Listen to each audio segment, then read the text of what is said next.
আসসালামু আলাইকুম। সবাই কেমন আছেন? আমি তো আলহামদুলিল্লাহ অনেক ভালো আছি।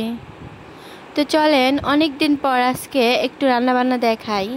তো আমি আজকে প্রথমে একটি ভাজি করব। আমি আজকে কুমড়ো ভাজি করব। এই জন্য প্রথমে আমি পাতিলে পেঁয়াজ রসুন দিয়ে একটু ভেজে তারপরে একটু হলুদ দিয়ে দিছি। এবার আমি একটি ডিম দিয়ে দিলাম। এগুলো আমি ভালো করে নেড়ে চেড়ে ভেজে নিব। তারপর আমি দিয়ে দিব কুমড়ো। এটা আমি ভালো করে কুচি করে কেটে নিয়েছি। তারপরে সাথে 2টা আলু দিয়েছি। তো এইগুলো আমি এখন ভালো করে নেড়ে চেড়ে নিব, ভালোভাবে একসাথে মিশিয়ে নিব। এবার আমি একটু দিয়ে দিব স্বাদ মশলা। লাউ ভাজি, কুমড়া ভাজি, এরকম ভাজিগুলোতে এই স্বাদ মশলাটা দিলে অনেক মজা হয়। তো আমার ভাজি করা শেষ। এখন আমি রান্না করব একটি তরকারি। তার জন্য আমি পাতিলে পেঁয়াজ রসুন একটু ভেজে একটু রসুন বাটা দিয়ে দিব, যেরকম আমি প্রতিদিন রান্না করি।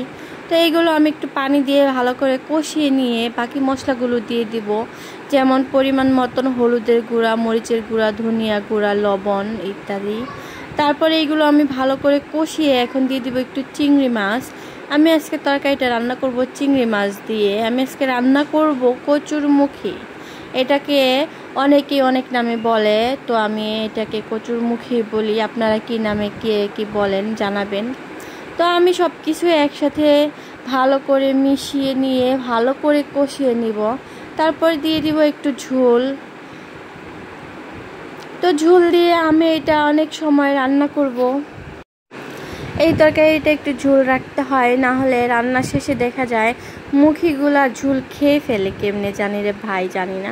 যাই হোক, এবার একটু ধনিয়া পাতা দিয়ে দিছি। ইদানিং আমার সব তরকারিতে ধনিয়া পাতা খেতে ইচ্ছে করে। তো এই তো আমার রান্না করা শেষ হয়ে গেছে। এখন আমি খেতে বসে গেছি। তো আজকের ভিডিওটা এই পর্যন্তই। সবাই ভালো থাকবেন, আমার জন্য দোয়া করবেন। আল্লাহ হাফেজ।